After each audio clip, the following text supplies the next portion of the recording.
તો આગળ સમાચારમાં વાત કરીએ। સમાચાર સામે આવ્યા છે, મહત્વપૂર્ણ સમાચાર પ્રાપ્ત થયા છે। તો મહત્વના આ સમાચાર ધાનેરા એમએલએ માવજી દેસાઈની ભાજપમાં ઘર વાપસી થઈ છે। અપક્ષથી જીત્યા બાદ ભાજપમાં જોડાયા માવજી દેસાઈ।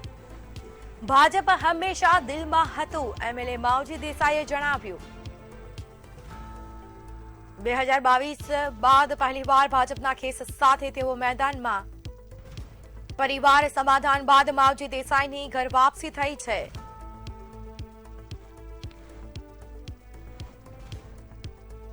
तो मावजी देसाईए भाजपना राष्ट्रीय नेतृत्वनो आभार मान्यो छे। अपक्षथी जीत्या बाद भाजपमां जोडाया मावजी देसाई।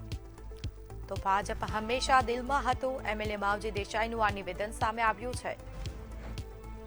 2022 बाद पहलीवार भाजपना खेस साथे तेओ मैदानमां उतर्या। परिवार समाधान बाद मावजी देसाईनी घर वापसी थई। भारतीय जनता पार्टीનું શ્રેષ્ઠ નેતૃત્વએ એક રાષ્ટ્રીય કક્ષાથી માંડી અમિતભાઈ શાહ સાહેબથી માંડી અને ભારતીય જનતા પાર્ટીનું પ્રદેશ નેતૃત્વ હોય જગદીશભાઈ આપણા વિશ્વકર્મા પ્રદેશ પ્રમુખ, આપણા બનાસકાંઠા જિલ્લાના ભારતીય જનતા પાર્ટીના પ્રમુખ શ્રી કીર્તિસિંહજી અને સૌ ભારતીય जनता पार्टीનો નાનામાં નાના કાર્યકર્તાના મનની અંદર હતું કે માવજીભાઈ ઘર વાપસી કરે અને આ પરિવારના સભ્ય તરીકે કામ કરે અને આ કામ કરવા માટેનો મોકો આપ્યો। એ બદલ સમગ્ર ભારતીય જનતા પાર્ટીનો હું હૃદયપૂર્વક આભાર માનું છું।